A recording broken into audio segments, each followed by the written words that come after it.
Islam. Assalamualaikum warahmatullahi wabarakatuh.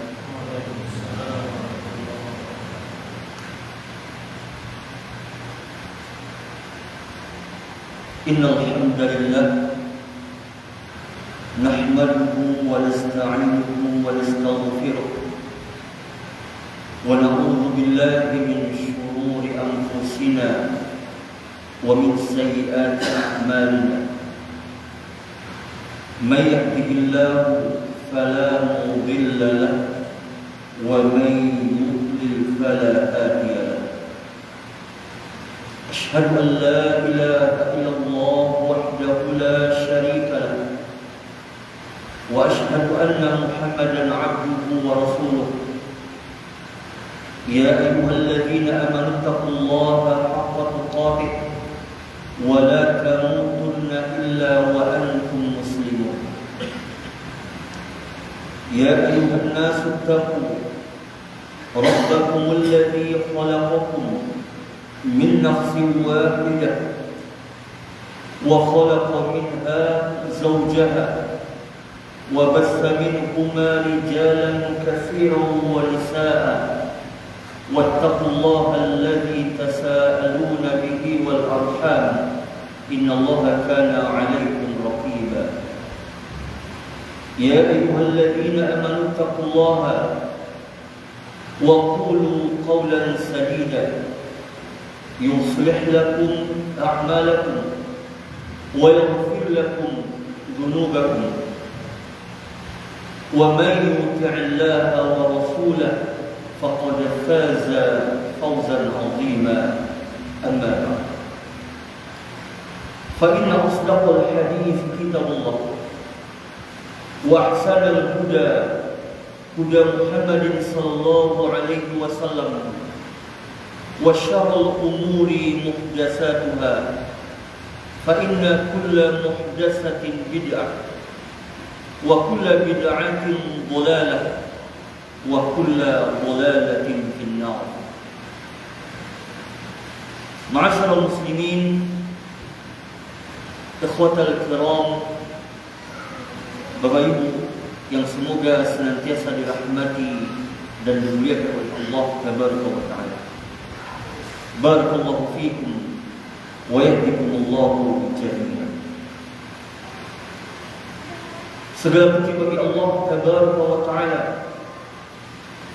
yang telah menganugerahkan untuk kita sebaik-baik kenikmatan dan seagung-agung karunia, yakni kenikmatan Islam, kenikmatan iman, dan kenikmatan mengenal sunnah Nabi sallallahu alaihi wasallam. Kemudian segala puji bagi Allah tabaraka wa taala yang masih senantiasa mencurahkan untuk kita taufik dan hidayah dari sisinya, dan yang telah mengizinkan kita pada malam hari ini untuk bisa hadir di dalam majelis ilmu yang mulia ini, di dalam rangka mempelajari agama Allah tabaraka wa taala. Kemudian selawat dan salam semoga senantiasa tercurahkan selalu untuk Nabi kita yang mulia Muhammad sallallahu alaihi wasallam. Allahumma salli wa sallim ala nabiyyina Muhammad wa ala alihi wa ashabihi wa ala man sara ala nahjihi wa tamassaka bi sunnatihi ila yaumiddin. Ikhwatal kiram, Bapak Ibu yang dirahmati dan dimuliakan oleh Allah subhanahu wa ta'ala, sebagaimana informasi yang telah kita berikan bahwa judul ataupun tema kajian kita pada malam hari ini adalah beberapa kesalahan seorang hamba terhadap Allah yang jarang disadari oleh hamba.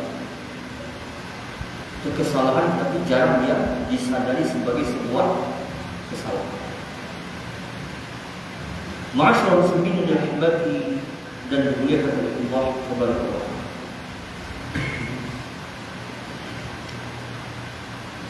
kesalahan-kesalahan yang besar, yang jelas, yang terang, maka ini sering dianggap oleh seseorang sebagai sesuatu yang berbahaya, yang harus dihindari. Akan tetapi ada di sana kesalahan-kesalahan yang itu merupakan kesalahan yang berbahaya juga, tetapi jarang disadari keberadaannya sebagai sebuah kesalahan. Ibarat sebuah batu besar. Maka ketika seseorang berjalan, maka dia akan berusaha menghindari batu besar tersebut, karena dia tahu kalau dia menyandung batu besar itu akan membawa mudarat kepada dirinya. Namun ada di sana perkara-perkara yang dianggap remeh, batu-batu kecil yang menurutnya itu bukanlah sesuatu yang berbahaya. Tetapi realita menunjukkan banyak orang yang malah tersungkur karena batu yang kecil, bukan karena batu yang besar. Karena batu besar dia tahu, maka dia hindari. Tetapi batu yang kecil dia remehkan, akhirnya itulah yang membuat dia tersangkut. Adapun terkait dengan kesalahan seorang hamba kepada Allah, maka tentu saja setiap manusia tidak luput dari kesalahan ini. Dan kita yang bukan Nabi dan Rasul, bukan malaikat, adalah hamba yang tidak maksum, jadi yang tidak terpelihara dari kesalahan. Namun sebagai bentuk usaha agar kita menjadi orang yang bisa dekat dengan Allah, menjadi orang yang bisa dicintai Allah, maka hendaklah ada usaha kita untuk mengenal, mengetahui apa saja perkara-perkara yang sebenarnya Allah membenci perkara tersebut jika ada itu pada diri seorang hamba. Seperti seseorang yang ingin misalnya disukai oleh seseorang, atau menjadi orang yang dekat dari seorang yang berpengaruh atau berpangkat misalnya, maka tentu dia berusaha untuk mengetahui apa kira-kira perbuatan-perbuatan yang jika itu ada pada diri seseorang, atau sifat yang itu ada pada diri seseorang, maka dia tidak bisa mendapatkan kecintaan, maka dia tidak bisa mendapatkan kedekatan itu. Maka tentu dia akan berusaha untuk menjauhkan diri dari karakter atau sifat-sifat tersebut. Dan di antara kesalahan-kesalahan seorang hamba terhadap Allah, yang itu kadang-kadang terjadi tanpa dia menyadari, dan sebenarnya itu termasuk di antara kesalahan yang berbahaya, bahkan bisa membawa kepada kebinasaan dunianya dan akhirat. Yang pertama sekali adalah su'udzon billahi ta'ala, buruk sangka kepada Allah Taala. Masyarakat muslimin yang dirahmati dan dimuliakan oleh Allah Taala, su'udzon, yaitu buruk sangka kepada Allah Taala, maka sebenarnya tidaklah buruk sangka ini lahir dalam hati seorang hamba terhadap Rabb-Nya, melainkan hal itu menunjukkan lemahnya tauhidnya dan menunjukkan tidak adanya atau kurangnya ma'rifatnya, pengenalannya terhadap Allah Taala. Seorang yang bersangka kepada Allah misalnya bahwa Allah mengabaikan dirinya, bahwa Allah tidak mau memberikan pertolongan kepada dirinya, atau bahwa Allah tidak mau mengabulkan doanya, atau bahwa Allah menahan karunia darinya dan seterusnya, dari berbagai macam buruk sangka seorang hamba kepada Allah yang kadang-kala itu lahir tanpa disadari dalam kalbu seseorang. Maka sebenarnya ini menunjukkan lemahnya tauhid seorang hamba kepada Allah, dan menunjukkan yakni sedikitnya pengetahuannya tentang Allah Tabaraka wa Ta'ala. Tidak sesungguhnya dia mengenal siapa Allah Tabaraka wa Ta'ala.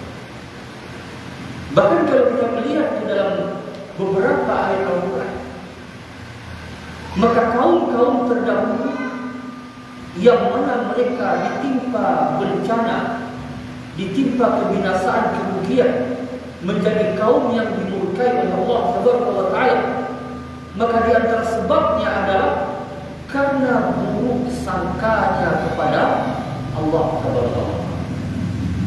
Karena selama ini pembahasan tentang akhlak, bukankah lebih banyak difokuskan misalnya jangan buruk sangka kepada sesama muslim? Betul, itu pembahasan yang penting. Tetapi tidakkah kita mengetahui pembahasan yang lebih penting lagi, yaitu perkara buruk sangka kepada Allah Subhanahu wa Ta'ala? Apalah gunanya hati kita tidak pernah berburuk sangka kepada makhluk, begitu? Hati kita tidak pernah berburuk sangka kepada teman-teman kita, tidak berburuk sangka kepada tetangga kita. Tetapi tanpa kita sadari, kita malah berburuk sangka kepada pencipta kita. Boleh jadi seseorang selamat hatinya, tidak dia menaruh suuzon kepada sesama hamba Allah. Akan tetapi dia tidak menyadari, boleh jadi dia malah melakukan yang lebih besar dari itu, suuzon kepada penciptanya. Maka sebelum kita bersihkan qalbu kita dari berburuk sangka tanpa dasar kepada sesama hamba Allah, maka yang pertama yang harus kita perbaiki apa? Buruk sangka kepada Allah. Inilah yang berbahaya. Mana sudah muslimin yang dirahmati dan dimuliakan oleh Allah Subhanahu wa Ta'ala. Allah mencela sebagian manusia disebabkan buruk sangkanya mereka kepada Allah, dan ini menunjukkan rusaknya akidah mereka. Sebagaimana Allah sebutkan tentang hal itu dalam surat Fussilat ayat 22 dan 23. Surat Fussilat ayat 22 dan 23. Apa kata Allah Subhanahu wa Ta'ala tentang orang-orang yang suuzon kepada Allah Ta'ala? Dan apa bentuk suuzonnya? Allah Ta'ala berfirman, "Wa ma kuntum tastatiruna an yashhada 'alaikum sam'ukum wa la absarukum wa la juludukum walakin dhanantum anna Allaha la ya'lamu katsiran mimma ta'malun." Kalian tidak bisa bersembunyi, itu menyembunyikan keburukan perbuatan kalian, bahwa akan menjadi saksi bagi kalian pendengaran kalian, penglihatan kalian, dan kulit-kulit kalian. Akan tetapi zon kalian kepada Allah, persangkaan kalian kepada Allah yang dulu, di mana kalian menyangka annallaha la ya'lamu katsiran mimma ta'malun. Kalian menyangka Allah tidak mengetahui kebanyakan apa yang kalian kerjakan.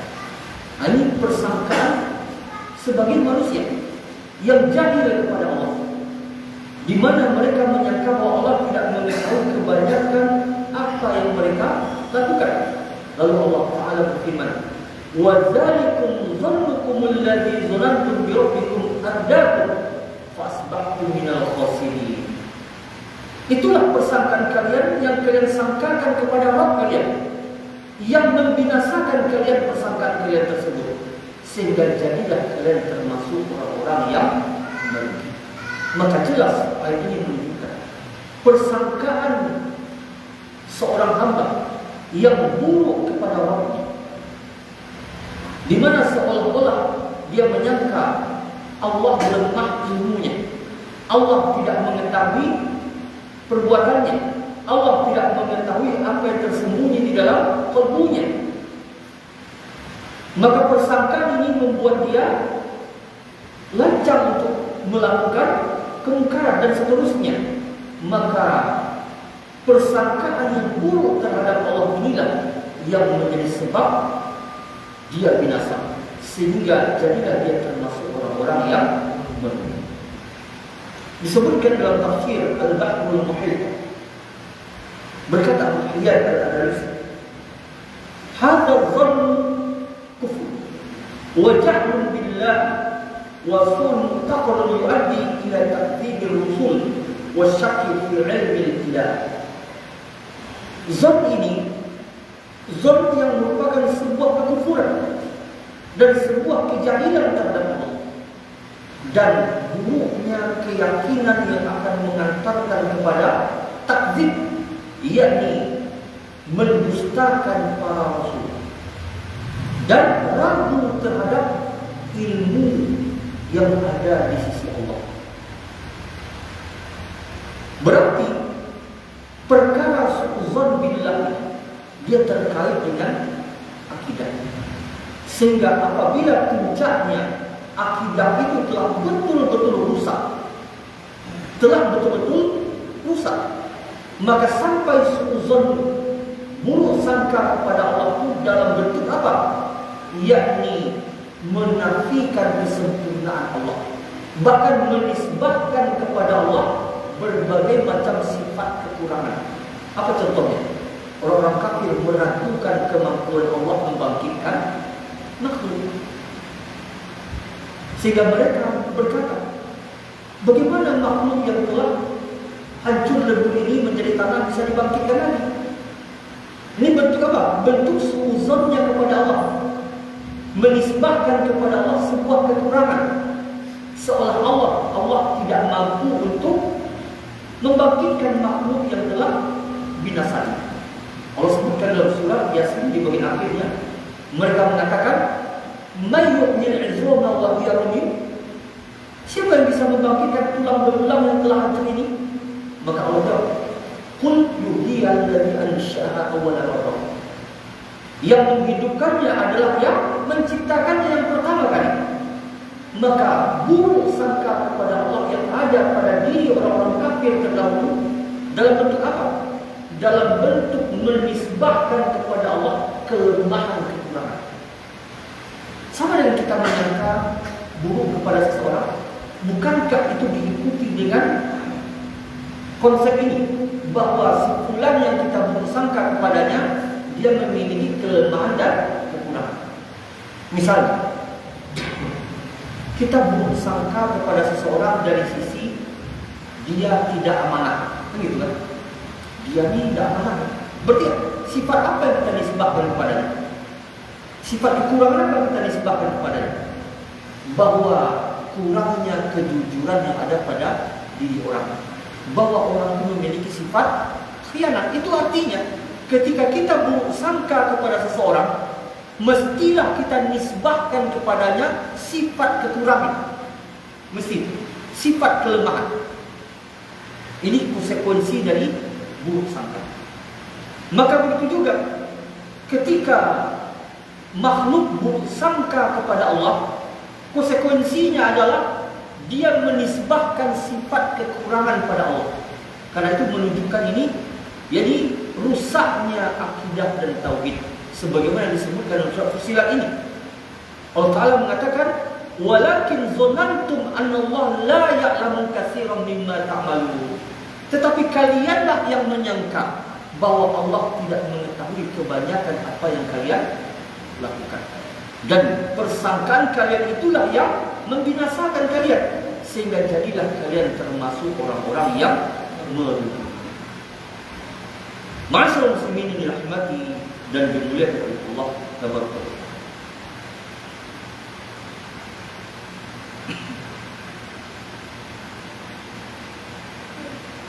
Kemudian termasuk bentuk buruk sangka kepada Allah yang ada pada orang-orang munafik. Buruk sangka kepada Allah dalam bentuk ini ada pada orang-orang yang memiliki sifat munafik. Allah Subhanahu wa taala dalam surat Al-Fath ayat yang ke-6 Allah taala berfirman, "Wa yu'adzibal munafiqina wal munafiqati wal musyrikina wal musyrikati adh-dhannina billahi dhanna as-saw." Dan dialah yang mengazab orang-orang munafik, laki-laki dan perempuan. Dan Allah juga akan mengazab orang-orang musyrik, laki-laki dan perempuan, yakni adh-dhannina billahi dhanna as-saw, di mana mereka menyangka terhadap Allah dengan persangkaan yang buruk. Jadi orang-orang munafik di zaman Nabi SAW, maka mereka memiliki suudzon kepada Allah Subhanahu wa taala, di mana ketika orang-orang munafik dahulu itu yang menyembunyikan kemunafikannya, dan sebagian mereka ada yang terpaksa ikut berjihad bersama kaum muslimin karena khawatir diketahui kemunafikan. Dan tatkala mereka ikut berjihad itu, mereka telah memiliki persangkaan yang buruk kepada Allah. Apa bentuk persangkaan tersebut? Yakni mereka menyangka bahwa ketika Nabi menuju medan perang, medan jihad, keluar dari Madinah, maka beliau pasti akan kalah, terbunuh, dan Allah tidak akan memberikan pertolongan kepada beliau. Dan beliau dan kaum muslimin tidak akan mungkin kembali ke Madinah karena akan terbunuh di medan perang. Jadi orang-orang munafik, walaupun mereka bergabung bersama pasukan Nabi SAW, namun mereka telah memiliki persangkaan yang buruk bahwasanya pasukan Nabi tidak akan ditolong oleh Allah, bahwa pasukan Islam dan kaum muslimin akan kalah dan Nabi akan terbunuh. Sehingga dari mana mereka tahu Allah tidak akan menolong Nabi SAW? Nah, maka ini bentuk persangkaan yang buruk mereka terhadap Allah Taala. Itu dalam bentuk bahwa Allah tidak akan menolong Islam dan kaum muslimin. Maka Allah turunkan ayat ini yang mencela mereka. Termasuk dalam surah Al-Fath ayat 12 Allah sebutkan, "Bal zanantum alla yanqalibar rasulu wal mu'minun ila ahlihim abada." Bahkan kalian menyangka bahwa Rasul dan kaum muslimin itu yang berperang bersama Rasul tidak akan kembali lagi kepada keluarganya selama-lamanya. Tidak akan kembali lagi kepada keluarganya selama-lamanya. Itu persangkaan kalian. Maka Allah katakan bahwa itu adalah persangkaan kalian, persangkaan yang buruk, di mana mereka memastikan pasti Nabi akan kalah, pasti Allah tidak akan menolong Islam dan kaum muslimin. Maka ini persangkaan yang buruk dari mereka. Ma'asyiral muslimin yang dirahmati dan dimuliakan oleh Allah Taala. Dan juga dalam surah Al-Imran 154 Allah Taala berfirman, dan ini adalah kondisi dalam peperangan. "Summa anzala 'alaikum min ba'dil ghammi amanatan nu'asan yaghsha ta'ifatan minkum wa ta'ifatun qad ahammathum anfusuhum." Kemudian Allah turunkan kepada kalian, itu setelah kalian diliputi oleh kegalauan, maka Allah turunkan kepada kalian keamanan dan rasa kantuk yang menyerang. Rasa kantuk itu segolongan di antara kalian, dan segolongan yang lain tidak diliputi oleh rasa kantuk, namun jiwa mereka diliputi oleh kegelisahan. Maka Allah sebutkan dalam ayat ini bahwa ketika orang-orang munafik bergabung bersama tentara kaum muslimin, maka Allah ingin membedakan mereka. Kepada kaum muslimin Allah turunkan rasa aman dan rasa kantuk, sehingga dalam kondisi perang masih bisa kaum muslimin tidur nyenyak. Sedangkan orang-orang munafik yang bergabung tidak bisa tidur nyenyak karena diliputi oleh kegelisahan, oleh ketakutan dan sebagainya. Yazunnuna billahi ghairal haq zannal jahiliyah. Mereka menyangka terhadap Allah persangkaan-persangkaan yang tidak benar, persangkaan-persangkaan orang jahiliyah. Seolah-olah mereka menyangka berdasarkan ayat ini bahwa keputusan Nabi SAW untuk berperang ini salah, tetapi mereka tidak mampu untuk mengemukakan pendapat mereka karena khawatir diketahui kemunafikan mereka. Wa yaquluna hal lana minal amri min syai'. Kita tidak memiliki kemampuan untuk membuat kebijaksanaan dalam perkara perang ini, di mana mereka menginginkan peperangan ini tidak terjadi seharusnya kalau Rasul dan kaum muslimin ikut pendapat mereka. Sehingga Allah katakan dalam ayat ini, mereka mengatakan law kana lana minal amri syai'un ma qutilna hauna. Seandainya kami memiliki kemampuan untuk berpendapat, untuk mengatur urusan ini, urusan perang ini, tentulah kami tidak akan terbunuh di sini. Artinya apa? Mereka ingin menyalahkan Nabi SAW dan para sahabat. Kalaulah kalian ikut perkataan kami, maka tidak terjadi peperangan dan kami tidak akan mati di sini. Tapi karena kalian tidak mau mengembalikan urusan itu kepada kami, akhirnya kami terpaksa ikut berperang dan akhirnya kami terbunuh di sini nanti. Kalau itu terjadi, maka mereka berusaha untuk memberikan persangkaan yang buruk kepada Allah dalam perkara takdir, di mana mereka memiliki persangkaan seandainya Nabi SAW dan kaum muslimin ikut pendapat mereka, tentu takdir kematian itu tidak akan mereka dapatkan. Artinya apa? Mereka tidak akan ditakdirkan terbunuh di medan perang kalaulah Nabi dan para sahabat ikut pendapat mereka. Tapi karena tidak ikut pendapat mereka, akhirnya begini jadinya. Akhirnya sebagian dari kami terbunuh. Maka bentuk suuzon kepada Allah berdasarkan ayat ini, yakni tidak rela dan tidak ridho terhadap takdir Allah.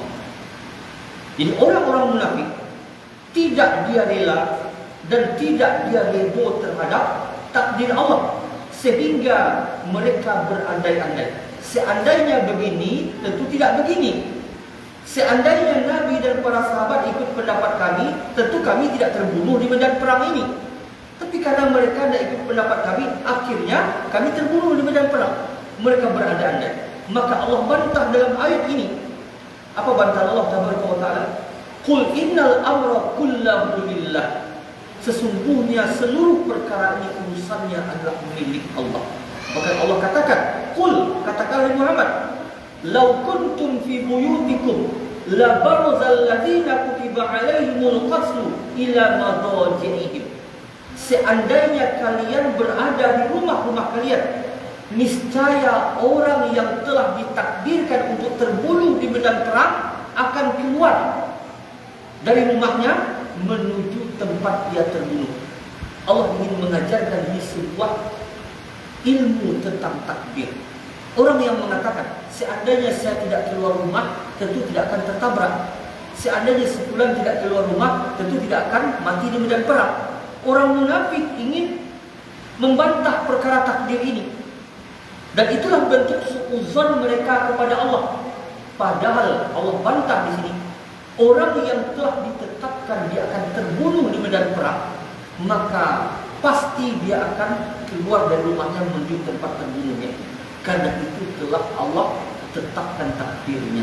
Dan tidak ada cara untuk mengelak dari takdir.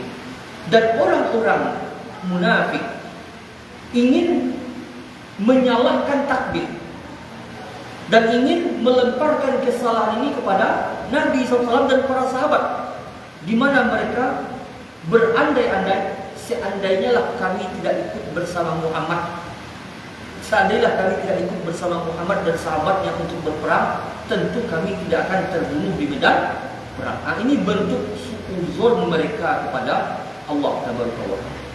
Dan kalau kita bawakan dalam konsep kehidupan sehari-hari, Maka sering suuzon dalam bentuk-bentuk seperti ini muncul tanpa kita sadari. Di mana kita mengatakan seandainya begini, tentu tidak akan terjadi begini.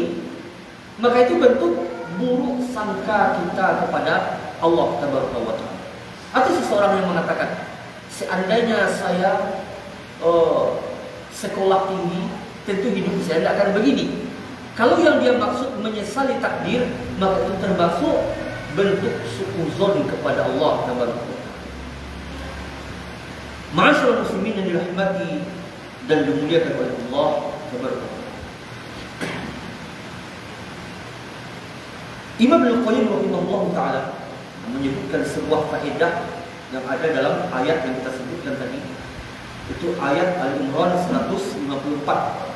Yaitu Allah turunkan kepada kalian setelah kalian berada dalam kegelisahan, kegalauan. Apa yang Allah turunkan? Rasa aman dan rasa kantuk. Apa kata Imam Al-Qayyim rahimahullah ta'ala? Wa anzalallahu alaihimul nu'asa amanatan minhu fi ghazati Badr wa Uhud. Allah turunkan kepada mereka kaum muslimin itu rasa kantuk dan rasa aman dalam peperangan Badar dan dalam peperangan Uhud. Wan nu'asu fil harbi wa 'indal khauf dalilun 'alal amni wa huwa minallah. Rasa kantuk dalam peperangan ketika kaum muslimin dalam kondisi dipenuhi oleh rasa takut. Rasa takut diserang oleh musuh. Namun ada rasa kantuk, maka itu menunjukkan dalil akan datangnya keamanan dari Allah. Wa fis salati wa majalis dzikri wal ilmi minasyaitan. Sedangkan rasa kantuk dalam salat, dalam majlis zikir, dalam majlis ilmu, maka itu datang dari syaitan.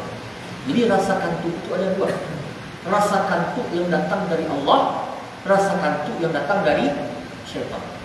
Rasa kantuk yang datang dari Allah yang merupakan tanda rahmat Allah apa itu? Yang disebutkan dalam ayat ini. Rasa kantuk di medan perang. Rasa kantuk di medan perang dalam kondisi ketakutan, tetapi seseorang mampu tidur. Maka itu rahmat yang luar biasa. Karena secara psikologinya, kalau psikologi itu kacau, takut, gelisah, segala macam, ngantuk enggak? Susah tidur malah kan? Psikologinya seperti itu. Semakin galau hati dan pikiran, semakin tidak bisa tidur. Tetapi kaum muslimin dalam peperangan, dalam kondisi ketakutan, maka Allah datangkan rasa kantuk sebagai rahmat bagi mereka. Maka ini sebagai bentuk rahmat dari Allah. Adapun kata Ibnu Qayyim, kalau rasa kantuk itu dalam sholat, rasa kantuk itu dalam majelis zikir, majelis ilmu, maka itu datang dari syaitan. Karena itulah hari Jumat itu gimana? Kalau hari Jumat, alangkah luar biasanya rasa kantuk. Maka ketahuilah itu bukan datang dari Allah. Dipastikan itu datang dari syaitan. Ma'asyiral muslimin yang dirahmati dan dimuliakan oleh Allah Subhanahu wa taala.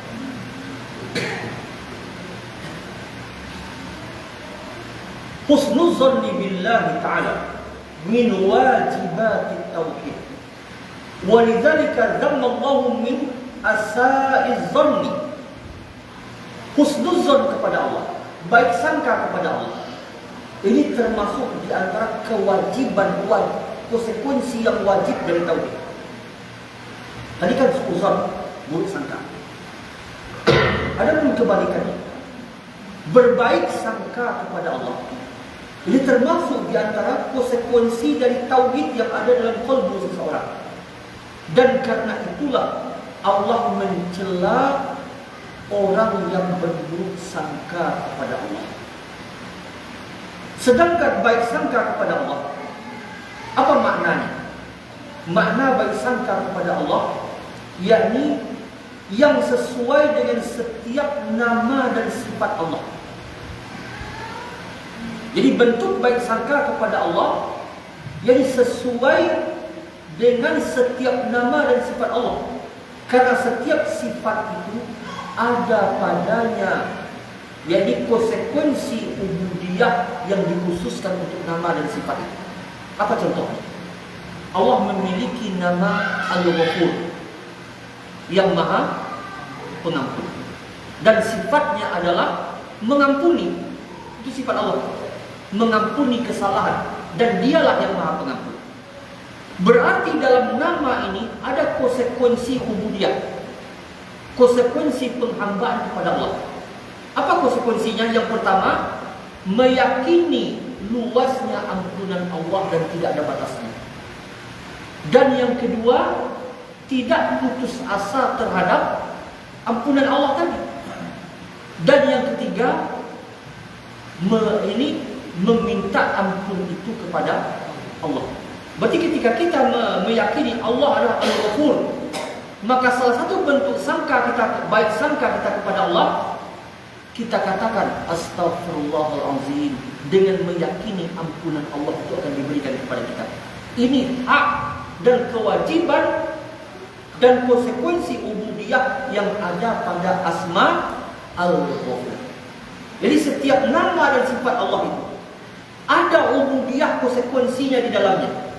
Ada konsekuensi penghambaan yang harus ditunaikan di dalamnya, dalam setiap asma dan sifat itu. Karena itu, orang yang tidak meminta ampun kepada Allah, tidak dia pernah mengatakan astagfirullah, sebenarnya dia adalah hamba yang buruk sangka kepada Allah. Karena dia tidak menunaikan konsekuensi dari asma dan sifat yang ada dalam asma Al-Ghafur ini.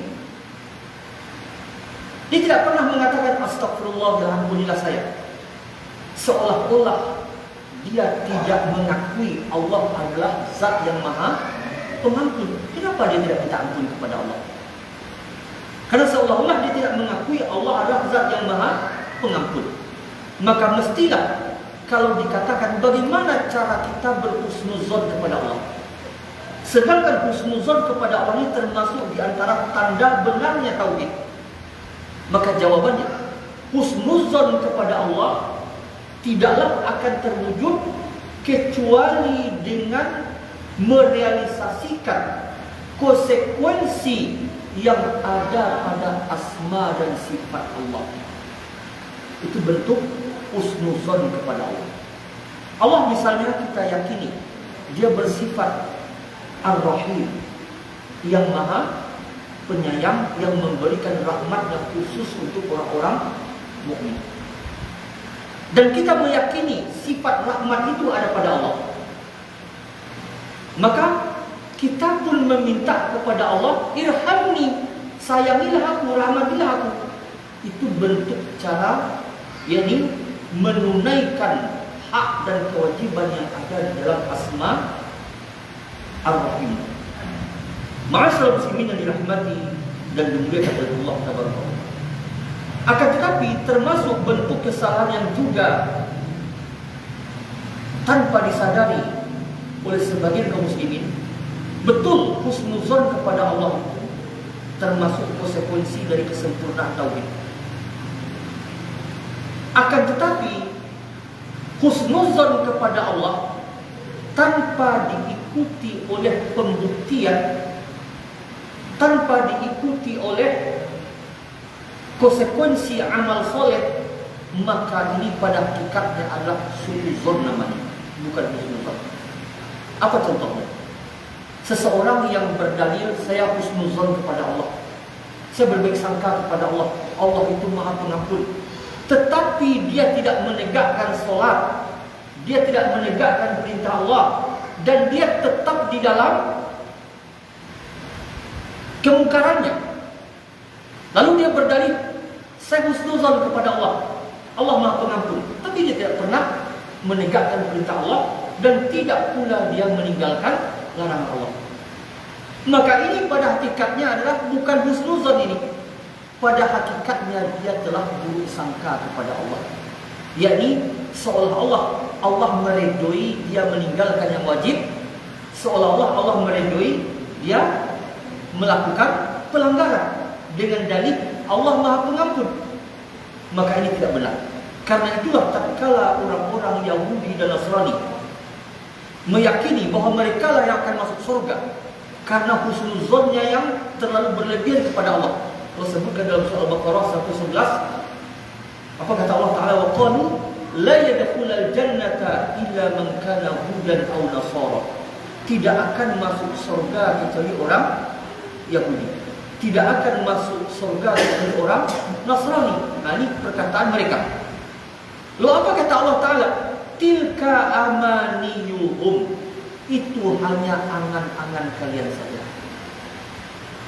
Dia telah baik sangka nih. Karena saking dia husnuzonnya kepada Allah, pede sekali dia mengatakan dia akan masuk surga. Tidak akan masuk surga kecuali Yahudi. Tidak akan masuk surga kecuali orang Nasrani. Tapi Allah katakan husnuzon mereka itu apa? Tilka amaniyuhum. Itu hanyalah angan-angan namanya.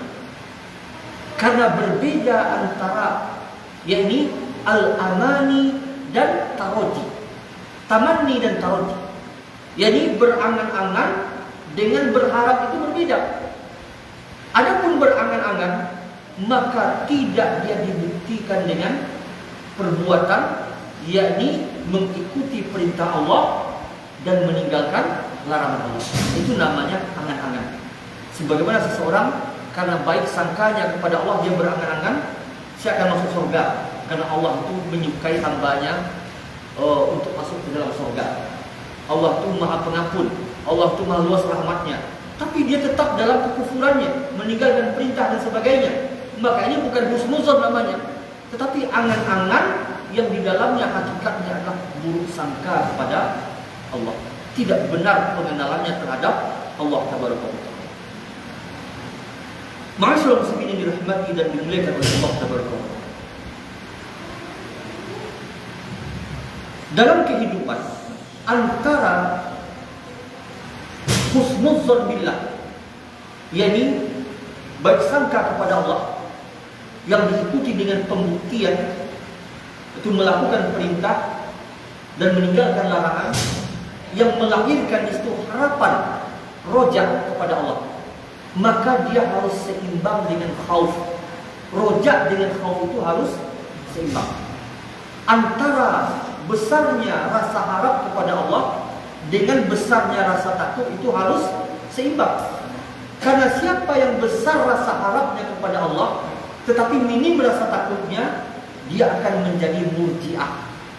Akan menjadi murji'ah.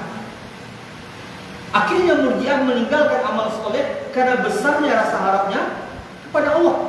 Dia mengatakan bahwasanya amal itu tidak termasuk iman. Yang penting kita telah beriman kepada Allah secara lisan, secara qalbu, maka itu sudah cukup menurut mereka. Tidak perlu lagi dengan amal soleh. Ini namanya murji'ah. Karena terlalu besar harapannya kepada rahmat Allah, sedikit rasa takut. Adapun sebaliknya, rasa harap itu sedikit, rasa takut yang banyak. Menjadi apa orang? Kalau rasa harap yang banyak, rasa takut yang sedikit, menjadi murji'ah. Kalau kebalikannya apa? Rasa takut yang banyak, rasa harap yang sedikit, menjadi khawarij. Makanya khawarij mengkafirkan pelaku dosa besar. Tidak ada lagi harapan bagi engkau. Engkau telah melakukan dosa besar, neraka bagi engkau. Begitu. Tidak ada lagi harapan bagi engkau. Dihilangkannya rojak. Karena besarnya khaufnya, rasa takutnya. Akhirnya dia menjadi khawarij. Adapun ahlus sunnah seimbang antara rasa harap dengan ampunan dan rahmat Allah dengan rasa takut. Karena kalau rasa takut yang banyak, seseorang kan putus asa terhadap rahmat Allah. Kalau rasa takut yang besar. Dan kalau rasa harap yang besar, rasa takut yang sedikit, seseorang pun akan lancang pula untuk meninggalkan perintah Allah dan melakukan larangannya. Maka dia harus seimbang. Ibarat sayap burung, dia harus seimbang. Adapun menurut sebagian ulama, khusus menjelang datangnya kematian, maka mestilah rasa harap ini yang lebih banyak. Ini dikhususkan kapan? Menjelang kematian. Itu di saat manusia dalam kondisi sakratul maut, maka kondisi seperti ini hendaklah yang lebih besar itu adalah baik sangka, rasa harap kepada Allah. Karena itulah orang yang menjelang kematian, maka yang layak kita sampaikan kepadanya, hendaklah engkau takut dengan neraka Allah, hendaklah engkau ingat dosa-dosa engkau. Bukan itu. Dia akan putus asa. Tetapi orang yang menjelang kematian itu yang kita katakan kepadanya, Allah Maha Pengampun, rahmat Allah begitu luas, minta ampunlah engkau dan sebagainya. Yang terkait dengan rojak yang harus kita berikan kepadanya. Karena itu dalam Sahih Muslim, hadis dari Jabir bin Abdullah Al-Ansari, beliau mendengar Rasulullah SAW bersabda 3 hari sebelum wafatnya Nabi SAW. 3 hari sebelum wafatnya Nabi SAW, Nabi SAW bersabda, la yamutanna ahadukum illa wa huwa yuhsinu dhanna billahi azza wa jalla. La yamutunna ahadukum illa wa huwa yuhsinu dhanna billahi azza wa jalla. Janganlah salah seorang di antara kalian mati melainkan dalam keadaan dia berbaik sangka dengan Allah. Ini butuh ilmu di sini. Butuh ilmu. Karena sebagaimana kita contohkan tadi, orang yang tak paham konsep khusus menjelang kematian, rojak inilah yang dibesarkan, bukan khauf. Karena kalau orang yang tak paham konsep ini, bisa-bisa dia malah memberikan rasa putus asa kepada orang yang akan meninggal. Ingatlah dosa-dosa yang banyak. Begitu, dia akan meninggal. Ingatlah neraka, dia akan meninggal nih. Akhirnya dia putus asa. Akhirnya dia digelincirkan oleh syaitan. Maka butuh kepada ilmu. Dalam kondisi seperti ini bukan khauf yang ditanamkan. Walaupun betul dia banyak dosa, tetapi bagi orang yang mendekati sakaratul maut, yang wasiat yang kita berikan kepadanya apa? Husnuzon billah. Berdasarkan hadis ini, roja, rasa harap, kita sampaikan kepadanya bahwa Allah Maha Pengampun bagaimanapun dosa engkau. Rahmat Allah amat luas. Bahkan seandainya dosa engkau 10 langit, 10 bumi, engkau minta ampun kepada Allah, Allah ampuni. Rasa harap itu dimunculkan, mengalahkan rasa khaufnya. Itu seharusnya yang dilakukan ketika seseorang sakaratul maut, sehingga dia meninggalkan dunia ini dalam kondisi apa? Dalam kondisi husnuzon billah, berbaik sangka dengan Allah. Kenapa harus seperti itu? Karena Allah Ta'ala telah berfirman dalam hadis qudsi, ana inda zonni abdi, aku sesuai dengan persangkaan hamba. Ketika hamba menyangka Allah Maha Pengampun dan dia bawa persangkaan ini, dia meninggalkan dunia ini, maka Allah sesuai dengan persangkaannya, Allah akan memberikan ampunan untuknya. Karena dia menyangka bahwa dia memiliki Rabb yang Maha Pengampun. Ada sebuah kisah seorang pemuda yang telah mendekati kematian. Maka dia bertanya kepada ibunya, wahai ibuku, seandainya di hari kiamat nanti engkaulah yang menghisap amalku, maka apa yang kau lakukan terhadap? Apa jawab ibunya? Aku akan mengampunimu dan akan menyayangimu.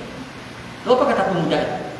Kalau begitu aku tenang, karena Allah lebih sayang kepadaku daripada engkau.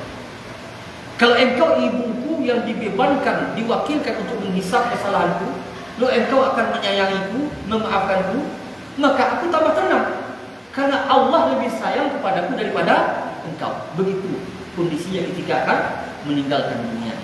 Maka husnuzon kepada Allah ini tanda benarnya tauhid jika itu pada tempatnya, bukan hanya sekedar tamanni, angan-angan, tetapi dibuktikan dengan amal soleh, dibuktikan dengan mengikut perintah dan meninggalkan larangan.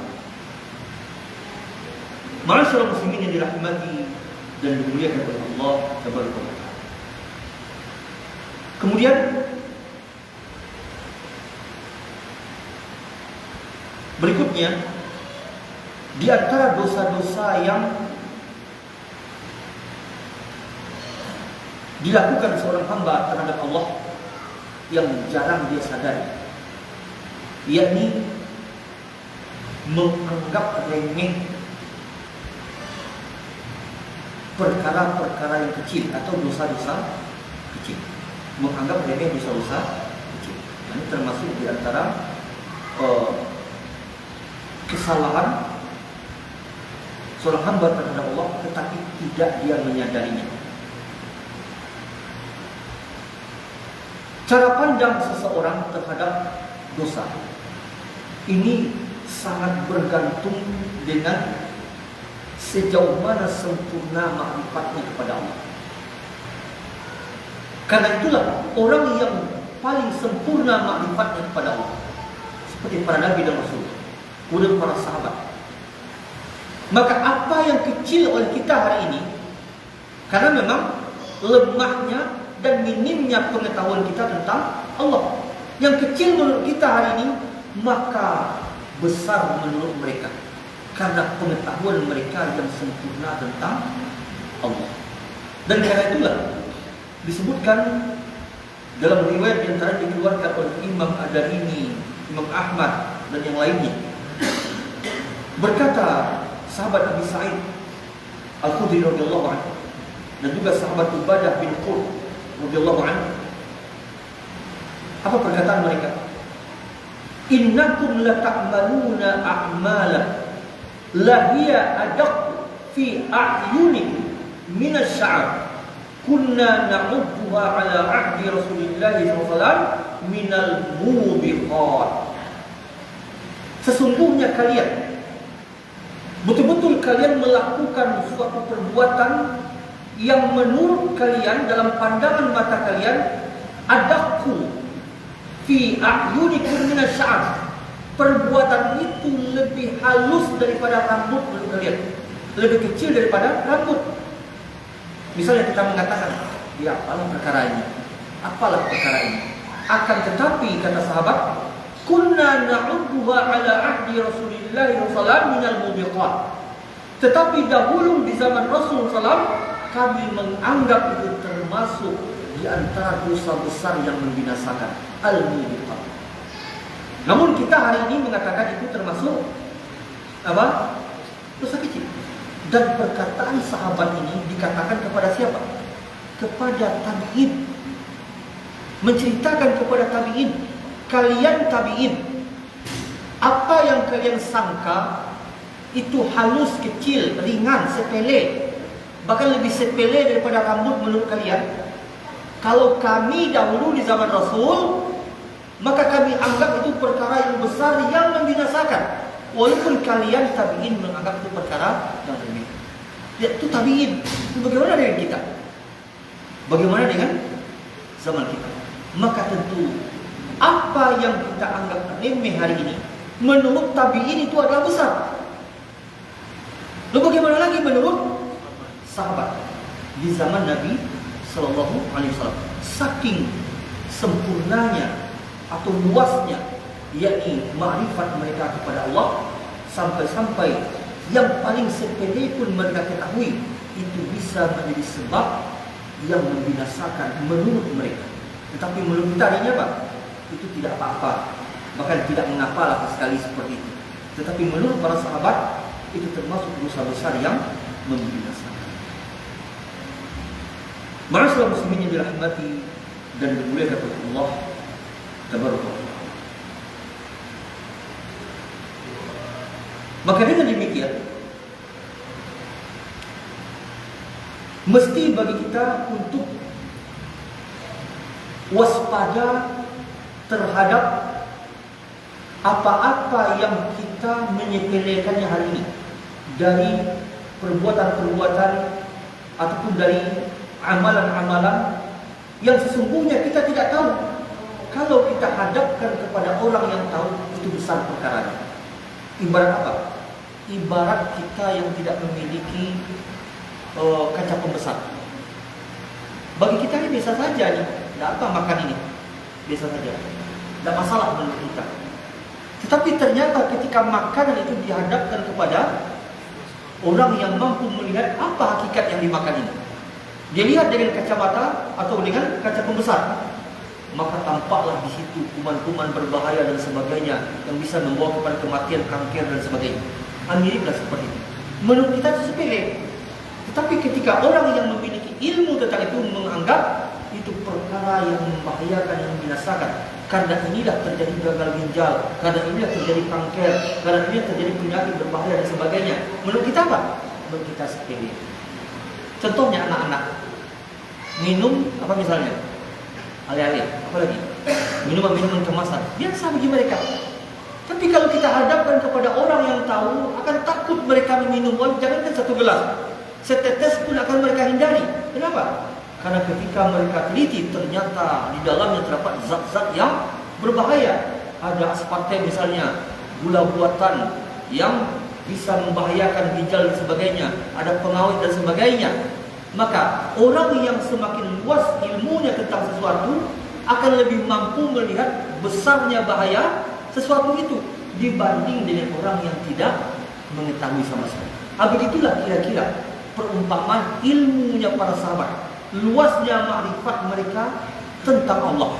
Apa yang kita anggap sepele hari ini, tetapi di sisi mereka telah mengkajinya. Itu perkara yang berbahaya, perkara yang membinasakan, yang akan membawa kepada kerugian dunia dan akhirat, yang menurut kita tidak. Karena itu mesti kita kembalikan, yakni penilaian segala sesuatu ini kepada siapa? Kepada orang yang lebih luas ilmunya dari kita. Itulah para sahabat. Sehingga dalam ungkapan yang disebutkan oleh para sahabat ini, yakni kalian melakukan suatu amalan yang menurut pandangan kalian lebih halus, lebih kecil daripada rambut, tapi dahulu kami menganggapnya minal mubiqat, termasuk perkara yang besar yang membinasakan. Maka terkandung di dalamnya pemahaman bahwa kita kembalikan penilaian sesuatu itu kepada mereka. Sehingga layak kita mengatakan, kalau ini kita lakukan, gimana yang menurut para sahabat? Sama dengan kita mau minum sesuatu, kita telah tahu lah, sebulan ini tahu banyak, ada alat penelitinya. Maka apa yang akan kita makan, pasti kita tanya dia, bagaimana menurut engkau, coba teliti, layak tak saya makan? Kalau tidak layak menurut engkau, tidak saya konsumsi. Tapi kalau layak menurut engkau, ya saya konsumsi. Kan seperti itu. Karena kita telah meyakini dia memiliki kemampuan ilmu dan alat untuk itu. Maka begitu pula kita hadapkanlah segala sesuatunya kepada ilmunya para sahabat. Mana yang menurut mereka ini berbahaya, maka kita tinggalkan. Dan mana yang menurut mereka ini boleh, maka kita praktekkan. Maka kembali ilmu penilaian tentang agama ini baik buruknya kepada para sahabat Nabi Sallallahu Alaihi Wasallam. Karena sebagaimana yang juga disabdakan oleh Nabi SAW dalam hadis yang dikeluarkan oleh Imam At-Tabrani, Nabi mengatakan, "Ma baqiya syai'un yuqarribu minal jannah wa yubaidu minan nar illa qad buyyina lahu." Tidak tersisa sedikit pun, yakni perkara yang bisa mendekatkan ke surga, menjauhkan dari neraka, melainkan sungguh telah dijelaskan kepada kalian. Binasanya Khawarij dalam kesesatan apa sebabnya? Menganggap remeh ilmunya para sahabat. Para sahabat telah mewanti-wanti mereka, tetapi mereka tidak peduli. Mereka merasa mereka lah yang lebih hebat dari para sahabat. Akhirnya jatuhlah mereka dalam kesesatan karena menyelisihi ilmunya para sahabat. Dan setiap kelompok yang tidak mau mengikuti nasihatnya para sahabat, yang tidak berjalan dengan ilmu yang ada pada diri para sahabat, maka pasti dia juga akan binasa. Sebagaimana binasanya orang-orang yang tidak mengikuti nasihat ahli kesehatan, ahli medis. Dia terus dalam apa yang dia konsumsi. Padahal telah diingatkan, ini jangan konsumsi, ini jangan, tapi dia tidak peduli. Maka akan sampai dia pada satu titik dia binasa oleh penyakit yang berbahaya. Maka begitulah orang yang menyelisihi para sahabat Nabi Sallallahu Alaihi Wasallam. Lalu selesai. Ya, baik, insyaallah kita lanjutkan ba'da salat Isya. Wassallallahu ala nabiyyina Muhammad wa ala alihi washabbihi wasallam. Subhanallah.